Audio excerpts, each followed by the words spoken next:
Dès le signal du premier changement, pas de surprise en tête, on retrouve Shell après 1 heure de course avec déjà un écart de 20 mètres sur le team OPT, Air Tahiti et EDTVA, une distance qui va s'allonger au fur et à mesure des kilomètres. Les qualités physiques des deux formations entraînées par David Tepawa font mouche aux dépens de ses adversaires qui pêchent à combler leur retard. 1 heure du départ, après David nous avait dit que dès qu'on monte, on n'a pas réfléchi, il fallait creuser. Puisqu'on n'a resté que 30 minutes, ben, c'est ce qu'on a fait dès qu'on est monté. On a essayé de creuser, mais très content que ça ait marché la technique. Derrière, on essaye de s'accrocher à la deuxième place. Air Tahiti, EDTVA et le team OPT se livrent à des duels sans merci. Les stratégies au niveau des changements et du cap se dessinent rapidement. Et à ce jeu, à l'approche de Tautira, c'est finalement l'entente Air Tahiti et les rameurs de Tamari CPS qui fera la différence. On voyait que devant, ils avaient vraiment un cran au-dessus. Après, nous, on en fait comme on peut.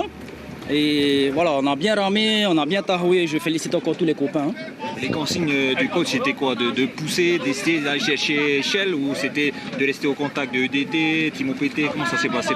Oui, c'est sûr que quand tu as une équipe devant, il faut aller la chercher. Après, on a vu qu'ils avaient ce qu'il faut pour mener la course. Et voilà, on a juste jaugé avec. On a vu que les équipes comme OPT et EDT, c'est des équipes avec qui on allait concourir, je pense. Avec 4 minutes d'avance, soit près d'1 kilomètre de différence, Shell n'avait plus qu'à dérouler ses coups de rame sur les derniers kilomètres. Le sourire de David Tepawa lors des changements dit long sur l'état de forme de son équipe. En effet, à l'arrivée à Tautira, son team établit un nouveau temps de référence sur la distance, 3 heures 41 minutes et 48 secondes devant Air Tahiti et le team OPT.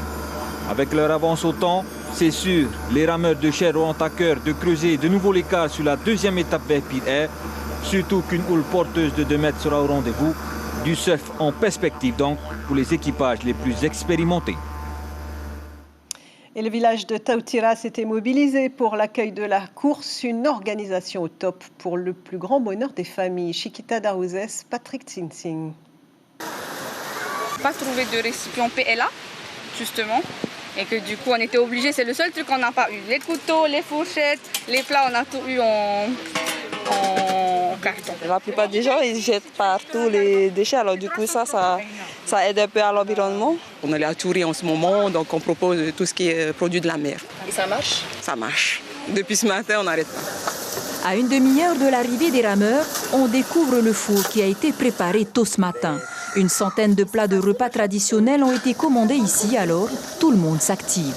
On a de la chance parce que comme on est au district, alors on a apporté de tout, le taro, le pays, le ourou. On n'a pas besoin d'acheter quoi tout ça. Donc on achète le poisson, le paparou, mais sinon tout est apporté de main. En attendant la prochaine édition de la Tahiti Nui Va'a dans 2 ans, l'effervescence de l'événement, aussi éphémère soit-il, aura apporté son petit lot de bénéfices et de convivialité. L'information en continu sur Polynésie la première, Internet et réseaux sociaux.